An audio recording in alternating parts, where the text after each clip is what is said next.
Samara had exactly 2 seconds to decide. 2 seconds before the poisoned wine would touch the lips of the most deadly man in Korea. She could slap the wineglass from away from his hand, cause a scene, but save a total stranger's life. Or she could walk away, mind her business, and protect herself from any more problems than she already had in her life. She chose the third option in her head. She marched toward the stranger's table, praying her steps looked confident instead of desperate. The man looked up the moment she stopped beside him. His eyes were dark, deep, the kind that made your stomach tighten and your thoughts scatter. Samara didn't let herself think. Before courage could fail her, she leaned down and kissed him. Her lips pressed against his, and the world seemed to freeze. The man didn't move, not even an inch. His expression remained perfectly controlled, yet unreadable, as if women kissed him without warning every day of the week. And suddenly, the reality of what she had done slammed into her chest. She had just kissed a complete stranger. "Your drink is poisoned," she whispered against his lips. "Your business partner wants you dead." For a second, he remained perfectly still. But instead of acting shocked, his lips curved into a slow smile against hers. Amused. Dangerous. She shuddered. What the hell? Then she felt it. The subtle shift in his body, muscle tightening beneath his expensive jacket. His hand moved to her waist, not roughly, just enough to keep her exactly where she was. Danger. This man was pure danger. The relaxed smile on his face said it all. When she tried to pull away, he pulled her back down, his voice low and smooth in her ear. "I know," Kang Min-ho murmured, "but do you have any idea what you've just gotten yourself into?" Samara's heart stopped. When she looked into his eyes again, something had changed in them. Something dark, something that made her realize she'd just made either the best or worst decision of her life. Across the table, his business partner's face had gone pale. The man's eyes darted between them. His hand twitched toward something under the table. The tension in the air thickened, became dangerous. Then the gunshots came, straight for her head. Hey family, welcome to Afro-Korean Romance Stories. Before we dive into this chaos, drop a comment below and tell me where you're watching from. Tell me what time this video got to you. Your support keeps these stories alive. And don't forget to like this video and hit that subscribe button because what happens next? Absolutely unhinged. Now, let's get back to the moment Samara's life changed forever. The first bullet shattered the window behind them. Glass exploded everywhere. The sound was deafening. Before Samara could even process what was happening, the man moved. Fast. Impossibly fast.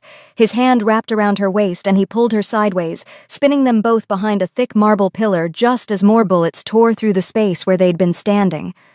Her back hit the pillar. He pressed against her, pinning her there with his body, shielding her completely. Every inch of him was pressed against her, his chest against hers, his breath warm on her face. "Stay here," he said.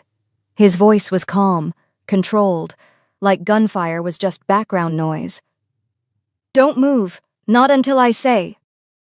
Samara couldn't have moved if she tried, but her legs had turned to water.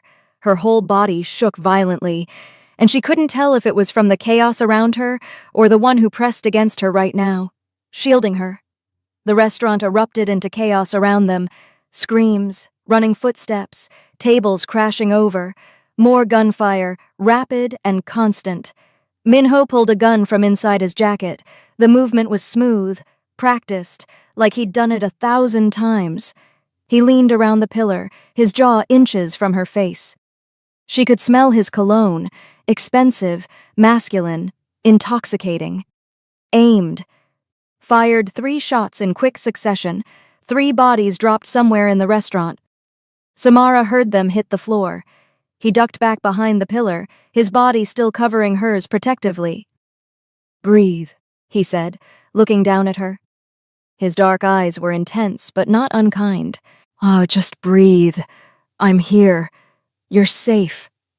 His hand was still on her waist, warm, solid through the fabric of her uniform. "Safe?" Her voice came out as a strangled whisper. "People are shooting at us." "At me," he corrected. "They're shooting at me. You just happened to be in the way. You should never have gotten involved." More gunshots. Closer this time. He leaned out again, his other hand braced beside her head, caging her in. Fired 4 more shots, each one precise, controlled. No wasted movement. His body shifted against hers with each shot. 4 more bodies dropped. Samara's ears rang from the sound. Her heart hammered so violently she thought it might break through her ribs. "How many are there?" she gasped. "Doesn't matter." He checked his ammunition with practiced efficiency, his chest brushing against hers. "They're amateurs. Sloppy. This will be over soon." Men in dark suits appeared from somewhere. Minho's security, Samara realized. They moved through the restaurant like shadows, returning fire with deadly precision, a well-oiled machine that had clearly done this before. He glanced around the pillar once more, fired twice, 2 more down. Then he turned back to her, his free hand coming up to cup her face. The gesture was surprisingly gentle, given the violence happening around them. His thumb brushed her cheekbone, and she forgot how to breathe. "Look at me," he said. "Not at them. At me." She looked into his eyes, dark, steady, completely calm despite the chaos. Something electric passed between them, something that had nothing to do with the bullets. "What's your name?" he asked, his thumb tracing her jaw. What? She stuttered. "Your name. Tell me your name." "Samara," she managed. "Samara Okafor." "Samara." He said it carefully, like he was memorizing it. His eyes dropped to her lips for just a second before meeting her gaze again. "I'm Kang Minho, and I need you to trust me for the next 60 seconds. Can you do that?" She nodded, unable to form words. "Good girl." He smiled slightly, just the corner of his mouth lifting, and her heart skipped. Then he leaned out and fired 3 more times, his body pressing harder against hers with the movement. The gunfire from the attackers was slowing now, becoming sporadic, desperate. Minho's men were winning. "Almost over," Minho murmured, his lips close to her ear. His body was warm and solid and strangely reassuring. "Just a little longer." One last burst of gunfire, then silence, complete. An absolute silence, except for groaning and the crunch of glass underfoot. Minho pulled back slightly, his eyes scanning her face, her body, checking for injuries. His hand slid from her face down to her shoulder, her arm, like he needed to confirm she was whole. "Are you hurt?" he asked. "Did anything hit you?" No, she managed. "I don't think so." "Good." He holstered his gun in one smooth motion. "We're leaving. Now." He took her hand. His grip was firm, steady. They stepped out from behind the pillar. Samara's legs nearly gave out at what she saw. Bodies littered the floor. Blood pooled on expensive carpet. Shattered glass everywhere. Overturned tables. The restaurant looked like a war zone. Some of the men were still alive, groaning, crawling. Most weren't moving at all. "Don't look," Minho said quietly, positioning himself between her and the worst of it. "Just walk. Stay close to me." His men had cleared a path to the exit. They moved efficiently, checking bodies, securing the scene. Minho guided her through the carnage, his hand never leaving hers. Outside, a black car waited at the curb, engine running, door already open. "Get in," he said. Samara hesitated for half a second. His eyes met hers. "Trust me or don't. But if you want to live through the next hour, get in the car." She got in. He slid in beside her. The door slammed. Tires screamed against pavement as they pulled away from the chaos. Samara pressed herself against the far door, her whole body shaking. She couldn't catch her breath. Couldn't think. The adrenaline was wearing off and leaving pure terror in its wake. The man adjusted his cufflinks calmly. Like they hadn't just survived a shootout, like people didn't just die because of what happened back there. "Where are we going?" Her voice came out high and thin. "Somewhere safe." "Safe?" She laughed. The sound was unhinged, hysterical. "You expect me to believe that? There were guns. People were shooting at us. People died back there." He turned to look at her. His expression was still controlled, but something flickered in his eyes. Amusement, maybe? or respect. "You were bold enough to kiss a total stranger in public," he said. "Don't tell me you're backing down now." "I was trying to save your life." "And you did." His voice was smooth as whiskey. "Congratulations. Unfortunately, that means you're deeper into something more complicated than you ever imagined." Panic clawed up her throat. "I don't want any trouble. I just—" Her voice broke. Everything that had happened in the past 10 minutes crashed down on her at once. The kiss, the gunshots, the bodies, the blood. "I just wanted to work," she said, tears spilling down her cheeks. "To pay my debts, to save my brother's life and mine. That's all. I didn't ask for this. I didn't want any of this. I have to go back. I can't afford to lose that job." The sobs came hard and fast. She couldn't stop them, couldn't control them. Her whole body shook with the force of her crying. For a moment, the man said nothing. He just watched her cry with that same controlled expression, like he was studying a puzzle he couldn't quite figure out. Then something shifted in his face, something softer, almost gentle. "Your brother?" he asked quietly. She wiped her face with shaking hands. "He got into a bad deal, a crypto scam. Owes money to people who will kill him if they find him. They've been after me instead. I work 4 jobs trying to pay them off. I can't—" Her voice cracked completely. "I can't afford trouble. I can't afford you. I just wanted to help because I thought if I could save someone, maybe it would balance out all the ways I've failed. Maybe it would mean something. Maybe—" She couldn't finish. The tears were coming too hard. The car fell silent except for her ragged breathing. The man leaned back in his seat, studying her with those dark, unreadable eyes. She could feel the weight of his gaze, assessing, calculating. He wanted to do something. He felt the painful urge to hold her in his arms and comfort her, but he held back. "Samara, I need you to understand something," Minho said, his voice low and serious. My enemies won't stop here. You know that, don't you?" She looked at him, confused and terrified. "What do you mean? You kissed me, in public, in front of hundreds of people." He paused, letting that sink in. "For 7 years, I've never touched a woman, never kissed one, never even been seen with one. The rumors say I'm untouchable. A majority thinks I'm even gay. Others think I'm just not interested in anything that might distract me from business."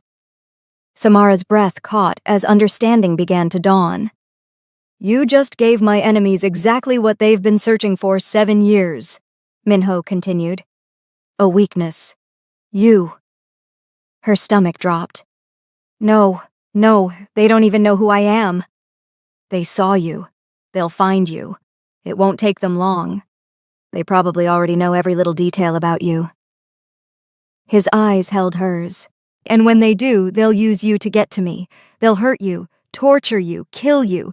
Not because they care about you, but because hurting you hurts me." "Then let me go!" she cried. "Just forget you ever saw me. I'll disappear. I'm good at disappearing." "Too late." His voice was final, absolute. "The moment your lips touched mine, you became a target. There's no walking away from that. No going back to your 4 jobs and your anonymous life. That's gone now." Samara felt like she couldn't breathe. Her chest was tight, her vision was blurring. "So what? I'm just supposed to die because I tried to do the right thing? Because I tried to save someone's life?" "No." Minho's expression didn't change, but his voice dropped lower, more intimate. "There's one way I can protect you. Only one way that makes you truly untouchable." Yet her heart pounded. "What?" "Marry me." The words hung in the air between them. Samara stared at him, waiting for the punchline, for him to laugh and say he was joking. He didn't. "You're insane," she finally said. "Probably." His lips curved into a slight smile. Charming, dangerous, disarming. "But if you're my wife, you're not just a weakness. You're an asset, part of my world, protected by my name.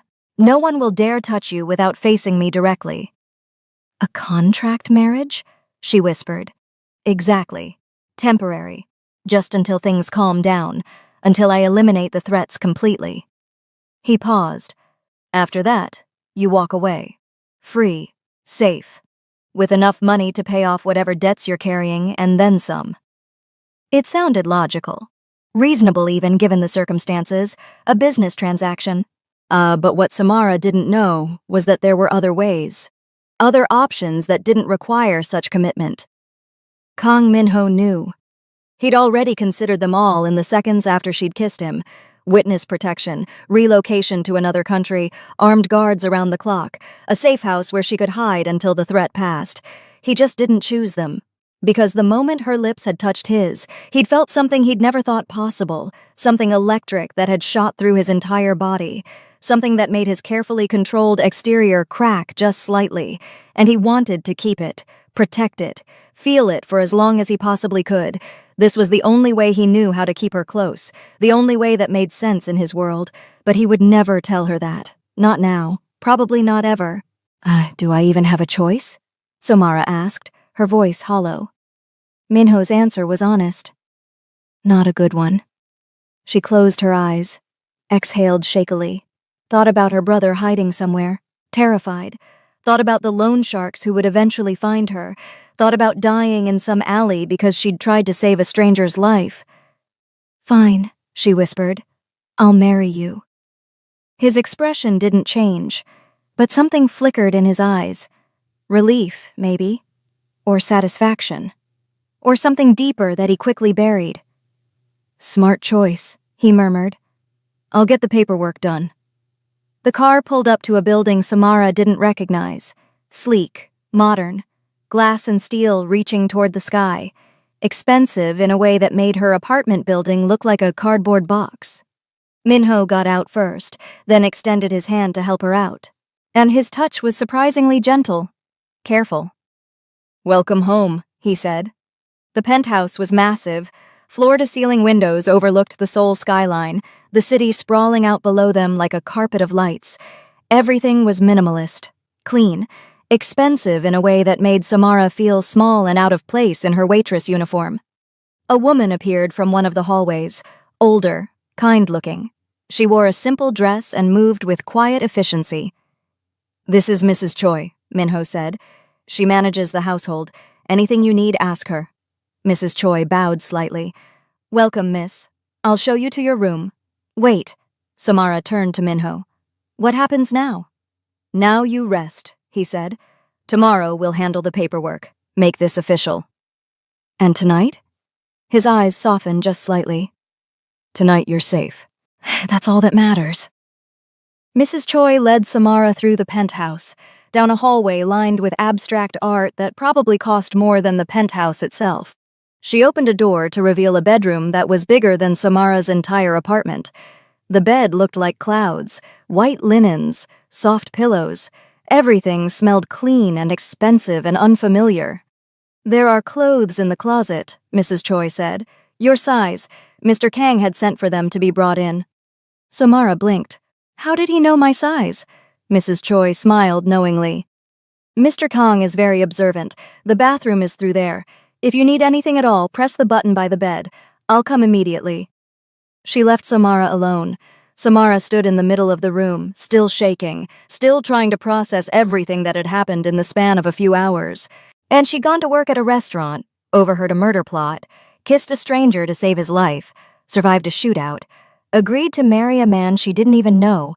Her life had completely fallen apart, or maybe it had just begun. She walked to the window and looked out at Seoul. Somewhere out there, her brother was hiding. Somewhere out there, the loan sharks were still looking for her. Somewhere out there, enemies she didn't even know about were planning how to use her against the man who'd just promised to protect her. She pressed her hand against the glass. It was cool against her palm. For the first time in 3 years, she wasn't working, wasn't rushing from one job to another, wasn't calculating how many hours she needed to work to make the next payment. She was just here, in this beautiful prison, with a beautiful stranger who'd just upended her entire world. Samara changed into the clothes in the closet.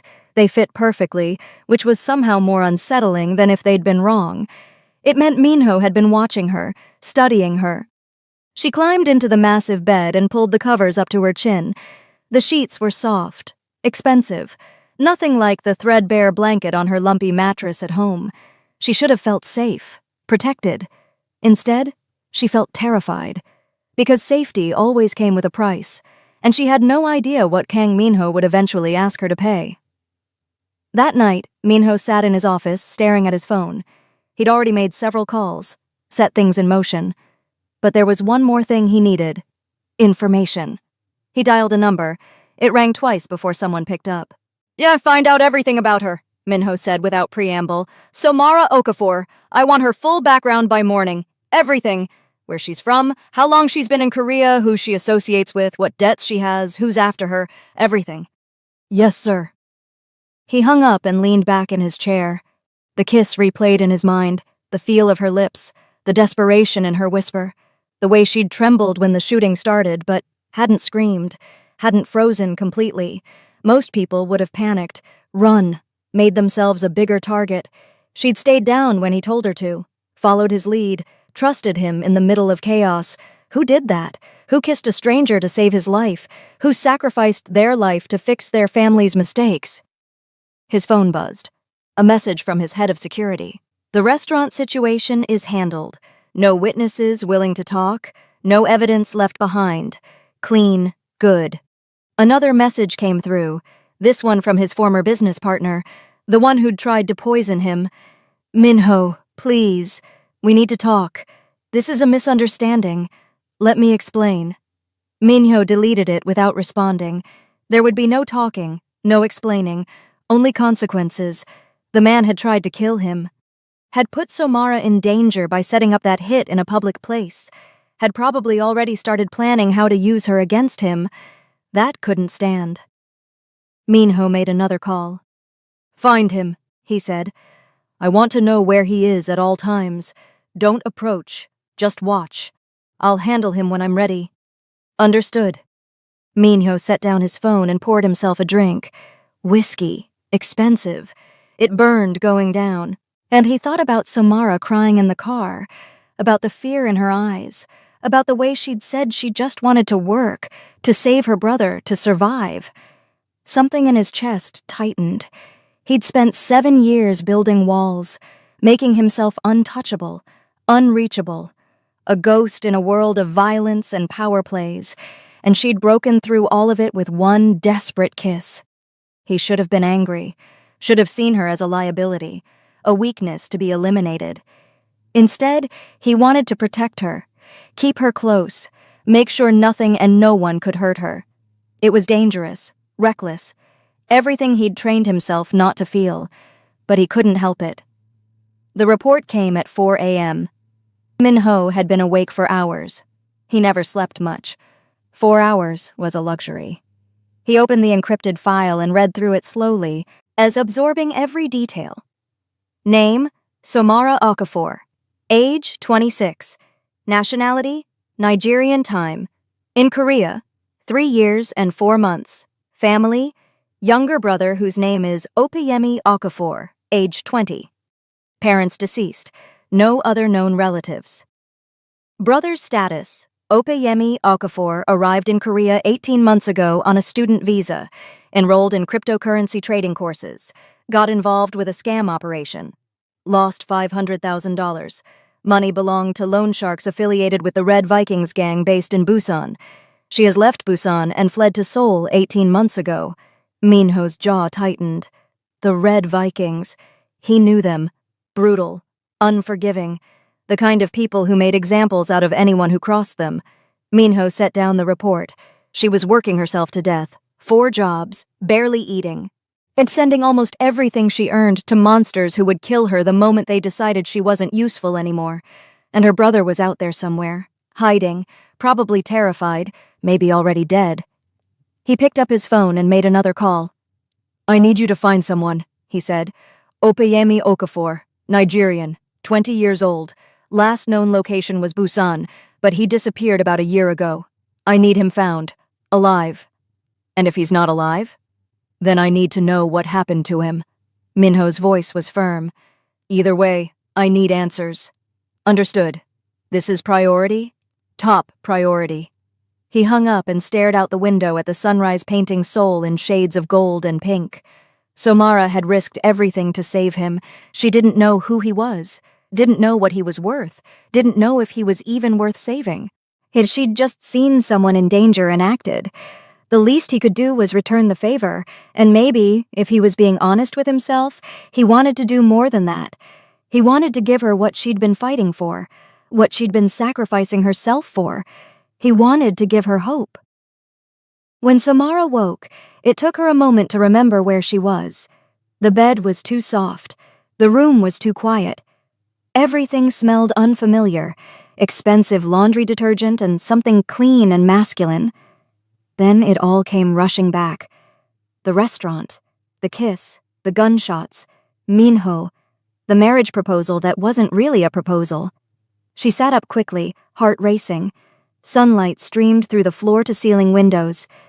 Seoul sprawled out below her, millions of people going about their normal lives while hers had been completely upended. A knock at the door made her jump. "Come in?" Mrs. Choi entered with a tray. "Good morning, miss. I brought breakfast." Samara blinked at the spread. Fresh fruit arranged artfully. Rice, soup, grilled fish, tea, juice. More food than she'd normally eat in 2 days. "I can't eat all this," she said automatically. Mrs. Choi smiled gently as she set the tray on the bedside table. "Mr. Kang said you work 4 jobs. He said you probably skip meals to save money and that you need to eat properly." Samara's chest tightened. How did he know that? How did he know so much about her? "Where is he?" she asked. "In his office. He's been working since before dawn." Mrs. Choi straightened. "He asked that you join him when you're ready." She left quietly. Samara ate slowly, forcing herself to actually taste the food instead of just shoveling it down between shifts like she usually did. Everything was delicious, fresh, expensive.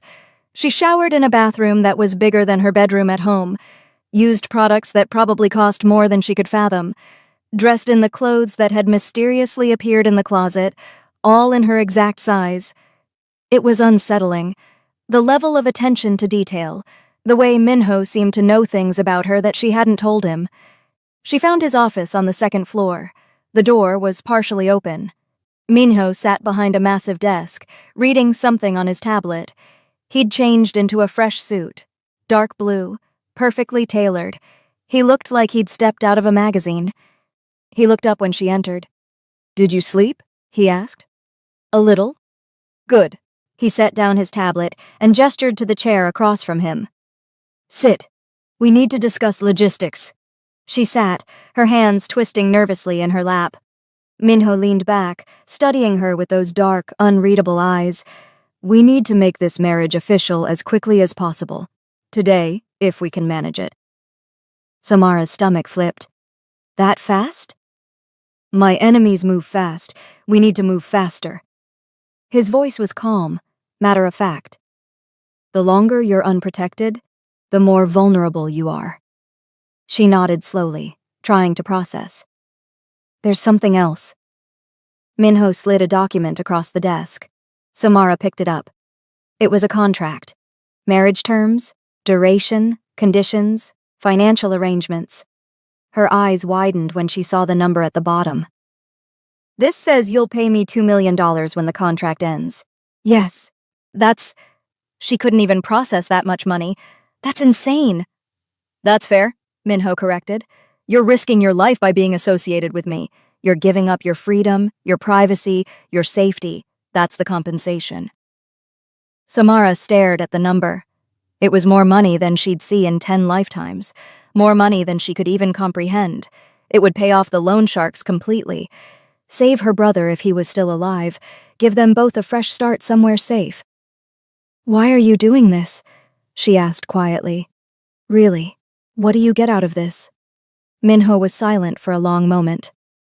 "Revenge," he said finally. "My business partner tried to kill me. This marriage protects you, but it also sends a message to everyone in my world that I'm not weak, that I'm not distracted, that I'm stronger than ever. Well, it wasn't the whole truth, but it was true enough." Samara looked down at the contract, at the impossible number, at the escape route being offered to her. She thought about her brother, About working 4 jobs and never sleeping and sending every cent to monsters who would probably kill her anyway. She thought about the alternative, going back to her life, waiting for the loan sharks to find her, waiting for Minho's enemies to use her. There was no real choice. She signed the contract with shaking hands. The marriage registration happened that afternoon. No ceremony, no guests, no flowers or music or any of the things Samara had once imagined when she thought about getting married. Just paperwork in a sterile government office, forms to fill out, documents to sign. A bureaucrat who looked bored as he processed their application. When it was done, Minho pulled a ring from his pocket. Simple, elegant, a thin platinum band with a small diamond. He slipped it onto her finger without ceremony. "You're officially Mrs. Kang now," he said. Samara stared at the ring. "This doesn't feel real. It's real enough for my enemies." His voice was low. "That's all that matters." They left the office together.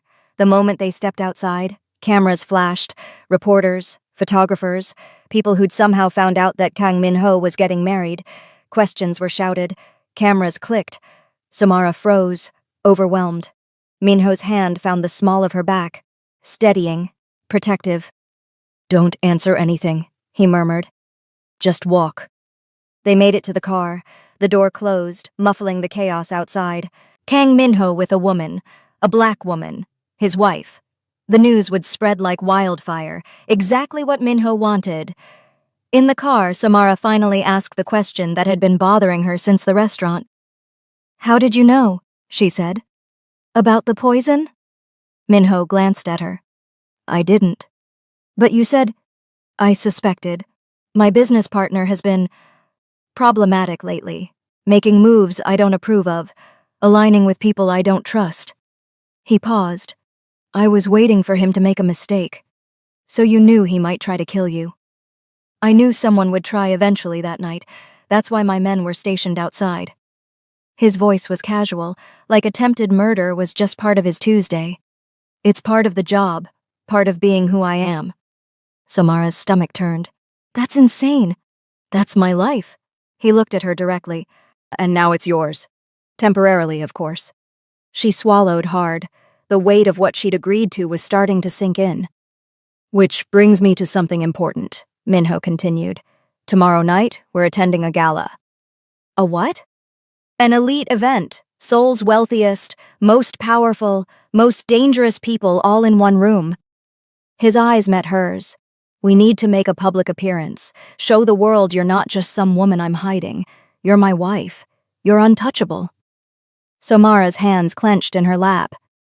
"I don't belong at something like that. You belong wherever I say you belong." The certainty in his voice left no room for argument. "I don't have anything to wear to a gala," she said weakly.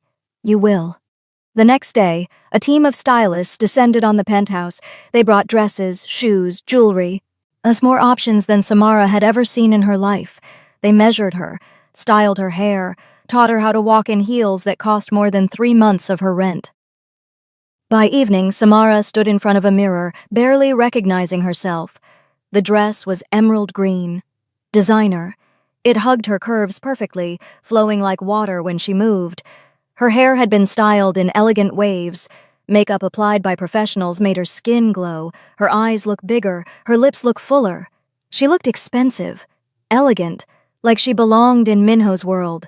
It was a lie, but a convincing one.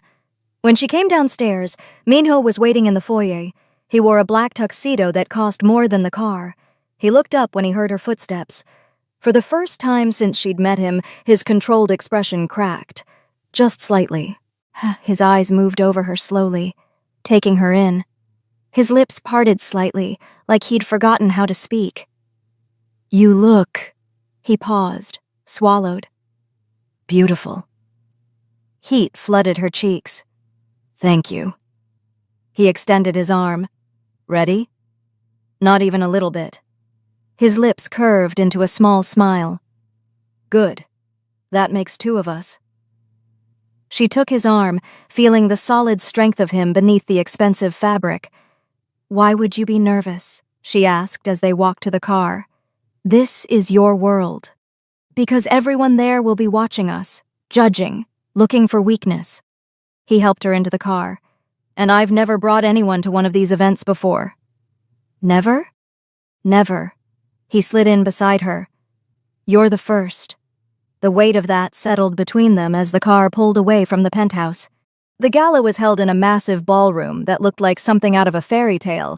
Crystal chandeliers hung from impossibly high ceilings. Marble floors gleamed under soft lighting. Everything was gold and white and expensive. Men in tuxedos mingled with women in designer gowns. Everyone looked wealthy, powerful, dangerous in that subtle way that came from having too much money and too much influence. And Samara was the only black woman there. Every eye turned when they entered. Conversations died mid-sentence. Whispers started immediately. Some people stared openly. Others tried to be subtle about it. Samara's heart pounded so hard she could hear it in her ears. Minho's hand found the small of her back. Warm, steady, grounding. "Breathe," he murmured, his voice so low only she could hear. "You're with me. No one will touch you." They moved through the room together. People parted like water around them. Some bowed slightly to Minho. Others just watched with calculating eyes. Minho's presence commanded the space effortlessly. He didn't have to raise his voice or make threats. People simply moved out of his way because that's what you did when Kang Minho entered a room. Samara tried to look confident, tried to match his energy, but she felt like an imposter in a beautiful dress, pretending to be someone she wasn't. They made their way through the crowd. Minho introduced her to a few people, businessmen with calculating eyes, politicians with practiced smiles, all of them studying her like she was a puzzle to be solved. Then a voice cut through the murmurs. "Minho, there you are." A man in an expensive tuxedo approached with an easy smile, mid-50s. Silver hair perfectly styled, the kind of confidence that came from old money and older connections. "Director Park," Minho said with a polite nod, "I've been hoping to catch you." Director Park's smile widened. "We should discuss the merger proposal I sent over last week. The board is very interested in—" His eyes landed on Samara. The smile froze on his face. "Oh." His tone shifted, became cooler. "I wasn't aware you'd brought staff." The words hung in the air. Minho's hand at Samara's back tightened. "Excuse me? Your assistant, is it?" Director Park's eyes raked over Samara dismissively. "I'm sure she's very helpful, but come on, this gala is for Seoul's elite, Minho. Perhaps she'd be more comfortable waiting outside." The room went completely silent. Every conversation stopped. Every eye turned to watch. Samara froze. Had her breath caught in her throat. Minho's hand at her back tightened. Not painfully, just enough to let her know he was there. His expression didn't change, but the temperature in the room seemed to drop 10 degrees. "Say that again," Minho said softly. The man's smile faltered slightly, but he pushed forward. "I'm just saying, clearly she doesn't belong here. Perhaps there was some confusion with the invitation list." "She's my wife." Silence. Complete. Absolute. The kind of silence that feels like the world has stopped spinning. The man's face went pale. His eyes widened. "What?" Minho lifted Samara's hand, displaying the ring on her finger. The diamond caught the light from the chandelier above them. Massive. Unmistakable. "My wife," Minho repeated, his voice still calm, still controlled. But there was steel underneath now. Danger. "And if you ever speak to her like that again, I'll slice your tongue out and sew your lips shut with steel wire. Understood?" The man stumbled backward. I apologize. Mr. Kang, I didn't know. Now you do." Minho's smile was ice, sharp enough to cut. "And since we're clarifying things, I think it's important that everyone here understands something." He raised his voice slightly, not shouting, but loud enough that every person in that massive ballroom could hear him clearly. "This is my wife, Samara Kang. Anyone who disrespects her disrespects me. Anyone who threatens her threatens me. Anyone who so much as looks at her the wrong way will answer to me personally. Is that clear?" His voice was ice. Murmurs of agreement rippled through the crowd. Minho turned back to the man who'd insulted her. "As for you, I'll consider our partnership terminated, effective immediately. I don't do business with people who insult my family. The man's face crumpled. Panic flashed across his features. Mr. Kang, please, let's discuss this. I'm sorry, I didn't mean... Minho didn't even give him the luxury of another glance. He turned away, guiding Samara toward the exit with that same gentle touch at her back. Behind them, the whispers erupted. Shocked, awed, terrified. Kang Minho had a wife, and he'd just destroyed a lucrative business relationship to defend her honor. The message was clear to everyone in that room. Samara Kang was not to be touched, not to be threatened, not to be disrespected. Because Kang Minho would burn the world to protect her. If you're enjoying how this is going, please like this video and drop a comment and tell me how you're feeling right now. Do you trust Minho? Do you think Samara should let her guard down for him yet? Because this next part, this is where everything gets spicy and even more complicated. Hit that subscribe button if you're invested in Samara and Minho's story. Trust me, you don't want to miss what happens next. In the car, Samara couldn't stop her hands from shaking. Why did you do that? She asked, her voice barely above a whisper. Minho glanced at her. Do what? End your partnership. Stand up for me like that. Make a scene in front of all those people. That wasn't a scene. His voice was calm. That was a message. A message that cost you a business partner. A good business deal. His eyes sharpened. What do you mean, cost me? I don't think it was that serious. People say things like that to me every time. It's been happening since I came to this country. I don't think it's worth losing business over, she said quietly. I'm just some random woman you barely know. That man probably had connections, resources. You just made an additional enemy because of me. Stop. His voice cut through her words, sharp, final. She looked at him. Don't ever say that again, Minho said. His jaw was tight, his hands clenched on his knees. You're my wife. An insult to you is an insult to me, and I don't tolerate disrespect. Not from anyone. Not ever. But I'm just what? He turned to face her fully. Just the woman who saved my life? Just the woman brave enough to kiss a stranger to warn him about poison? Just the woman I chose to protect? She opened her mouth, closed it, couldn't find words. You're not just anything, Samara, he said, his voice dropping lower, more intense. That man had no connections I need, no resources I can't replace, and making him my enemy? He smiled slightly, dangerously.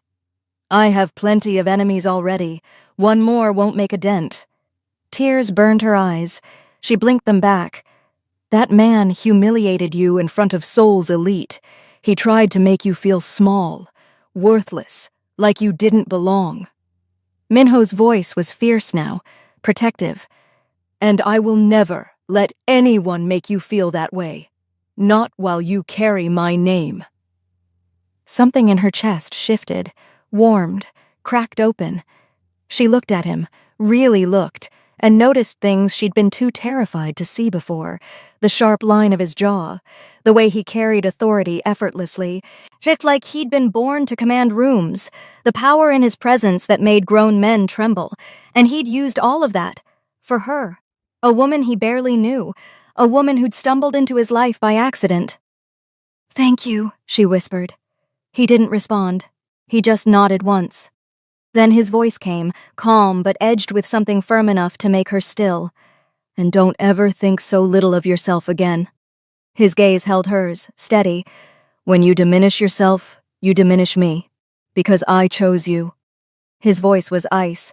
A brief pause followed, heavy with meaning. And I don't tolerate people thinking little of me. He finished. The rest of the drive passed in silence, but it was different now.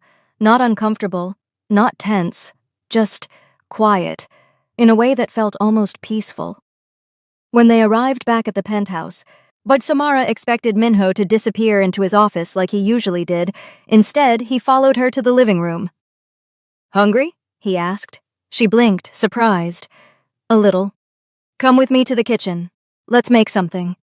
They ate together at the large dining table. Not in awkward silence, but in a quiet that felt surprisingly comfortable.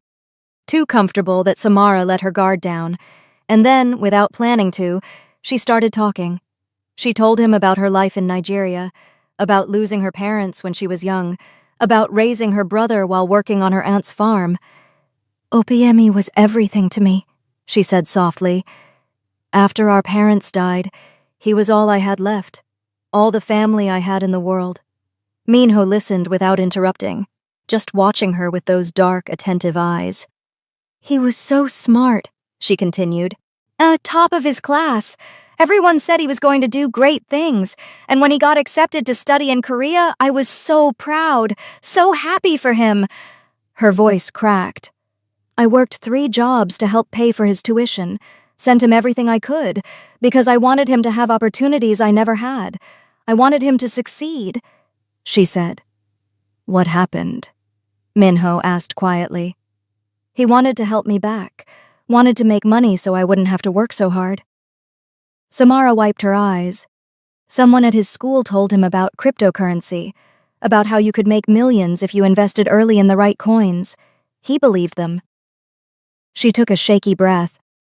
"He borrowed money from the wrong people, $500,000, put it all into some coin that was supposed to make us rich, but it was a scam. The coin crashed, the money was gone, and suddenly he owed the Red Vikings more money than we could ever repay." Minho's jaw clenched, but he stayed quiet. "They came to his apartment first," Samara said, "told him they were going to take his eyes, sell them, make an example out of him. He called me, terrified, told me he was sorry, told me he loved me, and then he disappeared." "You haven't heard from him since?" Minho finally said. She shook her head. "Not in over a year. I don't know if he's alive, if he's hiding, if they already found him." Her voice broke completely. "I don't know anything. And the gang came after you instead. They couldn't find him, so they decided I'd pay the debt. They showed up at my work in Busan, at my apartment, everywhere." She touched her shoulder unconsciously, where scars still marked her skin. "They tried to sell me the first time. Said there was a market for girls who looked like me, that rich men would pay premium prices." Rage flashed across Minho's face. "How did you escape?" "I fought. Bit one of them so hard I tasted blood. Kicked another. Ran as fast as I could." She swallowed hard. "They caught me a second time. Held me down. Started talking about what they were going to do to me before they sold me. But I got away again." "And then you moved to Seoul. I thought if I disappeared, changed cities, worked different jobs, they'd lose track of me." She laughed bitterly. "I was naive. They have people everywhere. They always knew where I was. They just liked watching me struggle, watching me work myself to death trying to pay them off." Silence stretched between them. Then Minho said, voice low and certain, "They won't touch you again." Samara looked up. "You can't promise that." "I can. And I am." He leaned forward. "I'm handling this, Samara. All of it. Everything. You can't just watch me." The certainty in his voice made her want to believe him, made her want to hope. "Why are you doing this?" she asked. "Really? You barely know me." Minho was quiet for a long moment. Then he said, "Because you saved my life when you had every reason to walk away. Because you're risking everything just by being associated with me. And because—" He stopped, like he'd caught himself before saying something he shouldn't. "Because what?" she pressed. His eyes met hers. Dark, intense, full of something she couldn't quite name. "Because you deserve better than what life has given you," he said finally. And for the first time since she'd arrived in Korea, Samara felt like maybe, just maybe, so things might actually be okay. That night, she fell asleep easily beside him. Deeply, without the nightmares that usually plagued her. She slept wrapped in his arms and expensive sheets, in a soft bed, in a room that smelled like safety. And for the first time in over a year, she didn't wake up terrified. When Samara woke up to an empty bed the next morning, sunlight streamed through the windows. She stretched, feeling more rested than she had in months. Years, maybe. She showered, dressed in comfortable clothes from the closet that mysteriously fit her perfectly, and went downstairs expecting to find Minho in his office. But he wasn't there. Mrs. Choi? Samara found the housekeeper in the kitchen. Where's Minho? Mrs. Choi looked up from the vegetables she was cutting. He left early this morning, miss. Before dawn. Samara's stomach dropped. Where did he go? He didn't say. Just told me to make sure you ate breakfast. Did he leave a note? A message? Samara asked. No, miss. I'm sorry. Samara tried calling his phone. It went straight to voicemail. Panic started creeping in. Small at first, then bigger. Had he regretted defending her at the gala? Had he realized she came with too much baggage? Was he already planning how to end the contract early?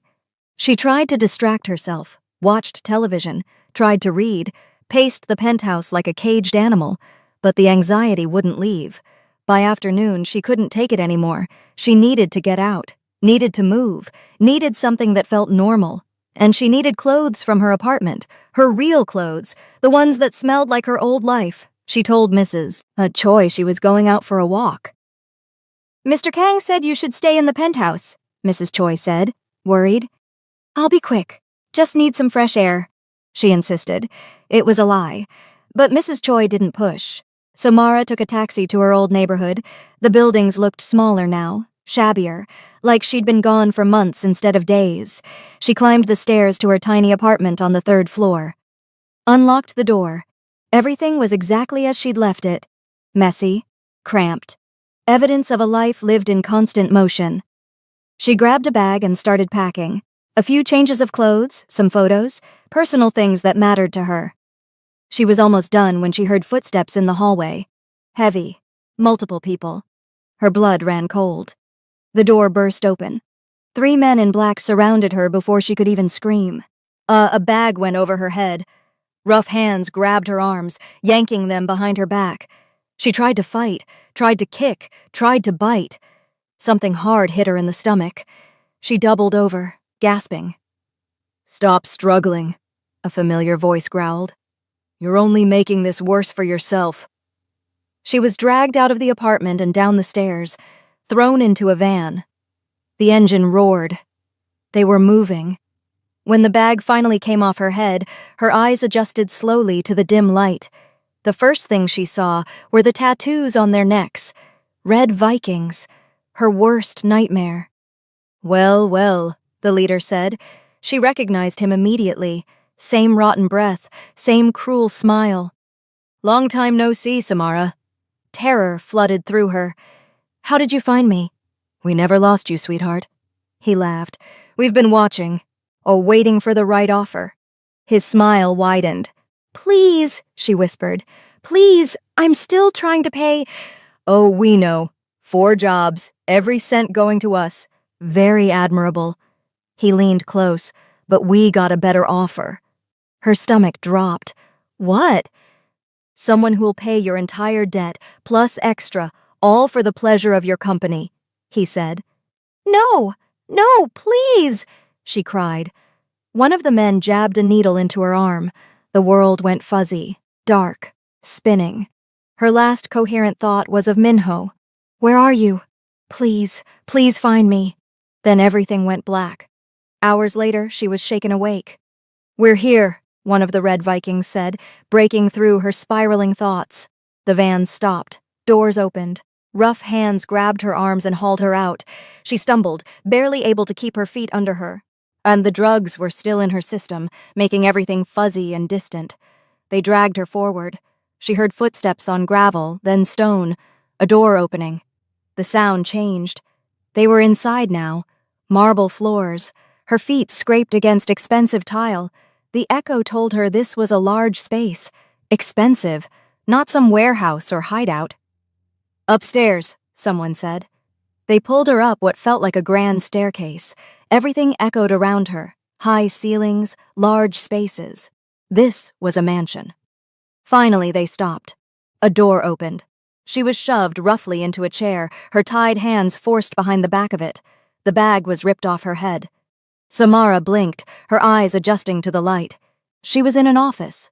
Massive, expensive beyond anything she could imagine. Floor-to-ceiling windows overlooking manicured gardens that looked like something from a magazine. artwork on the walls that probably cost more than she'd make in 10 lifetimes. Everything pristine and terrifying. A high-backed leather chair sat behind a massive mahogany desk. It was turned away from her, facing the windows. The Red Vikings leader stood beside her, grinning like he'd just won the lottery. "Package delivered as requested, sir." The chair slowly spun around. Samara's breath seized in her chest. The man sitting behind the desk was the business partner from the restaurant, the one who'd tried to poison Minho, the one whose face had gone pale with panic when she'd kissed Minho and warned him. "Excellent work," the man said, his voice smooth and cold as ice. He pulled out a thick envelope and tossed it casually to the Red Vikings leader. "Your payment, plus a little extra for the discretion and speed." The leader caught it, his grin widening as he felt the weight. "Pleasure doing business with you, sir. Anytime you need something delivered, you know who to call." He turned to leave, his men following. But before he walked out the door, he leaned down close to Samara's ear.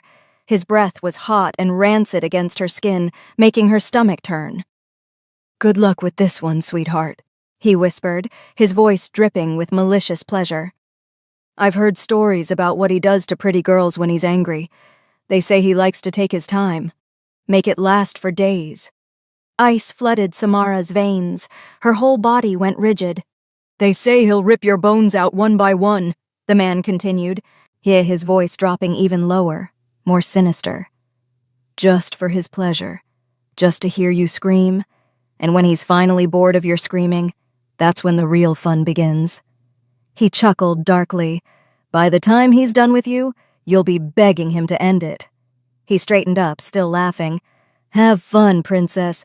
You're gonna need all the luck you can get." The Red Vikings left, their laughter echoing down the hallway like demons retreating to hell. The door closed behind them with a heavy final sound. Silence fell. Samara stood frozen, trembling uncontrollably. Terror consumed every breath. The man behind the desk stood slowly, calmly. He walked around the desk with measured steps, each footfall controlled, calculated. That calm expression was somehow more terrifying than rage. No anger, no passion, just cold calculation. And he stopped in front of her chair, looked down with those cold, dead eyes. Then he reached out and ran his hand down her face, slowly, his fingers tracing her cheekbone, her jaw, her throat. Samara's stomach lurched. She jerked her head away. He laughed softly. "Don't be difficult now. We're going to be spending considerable time together. Might as well get comfortable." "Please," she whispered. "Please, just let me go." "Let you go?" He crouched down, his face level with hers. "After everything you cost me? I don't think so, sweetheart." Samara's whole body shook. "What are you going to do to me?" His smile widened. "I'm going to break you down piece by piece, layer by layer, until there's nothing left but an empty shell." He stood, walked to his desk, opened a drawer, pulled out a camera. Samara couldn't breathe. He set it down carefully, then walked to a cabinet, opened it slowly. Inside were bottles of expensive liquor, and something else, metal restraints that gleamed under the light. Leather straps with buckles, instruments that looked surgical, cold steel that caught the light like knives. Things with sharp edges, things with points. Things whose purposes she didn't want to imagine, but couldn't stop her mind from racing toward. He pulled out a black case, heavy, the kind doctors carried, but this wasn't for healing. Walked back, dropped it at her feet with a thud that made her jump. The sound echoed like a death sentence. And the best part? He crouched down, his face inches from hers. "He'll never find you, not until I'm completely done with you." His hand touched her face. She jerked away, but he grabbed her jaw. "Please," Samara sobbed. "Yes, please, I'll do anything. I'll leave Korea. I'll disappear forever." "But that's not punishment enough, is it?" His grip tightened. "That doesn't make Kang Minho suffer the way I've suffered." He released her, stood, rolled up his sleeves slowly, deliberately, reached down toward the case. The latch clicked open with a sound that made her blood freeze. Inside, more instruments, gleaming, sharp, cruel-looking things arranged with care, with purpose, with terrible intent. Samara squeezed her eyes shut, tears streaming. Minho, please, please find me.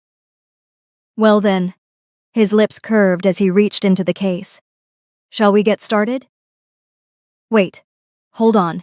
Where the hell is Minho? Because the last time we saw him it was the night before. He'd defended Samara at the gala, destroyed a business partnership for her, brought her home, and then… what? Yet he just disappeared the next morning. No note, no message, nothing. Does he even know she's missing? Does he know the Red Vikings grabbed her? Does he know they sold her to his worst enemy? Because Samara is here, absolutely alone, in this room, with this monster, and that case is open, with those tools laid out like a surgeon's nightmare.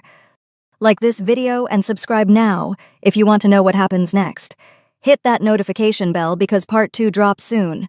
Drop a comment. Where is Minho? Will he find her in time? What's in that case? Here's what should terrify you. How much can happen to Samara before Minho even realizes she's gone? Part 2 is coming, and when Minho finds out what they did to his wife, soul will burn. This is Afro-Korean romance stories. See you same time tomorrow if you can handle it.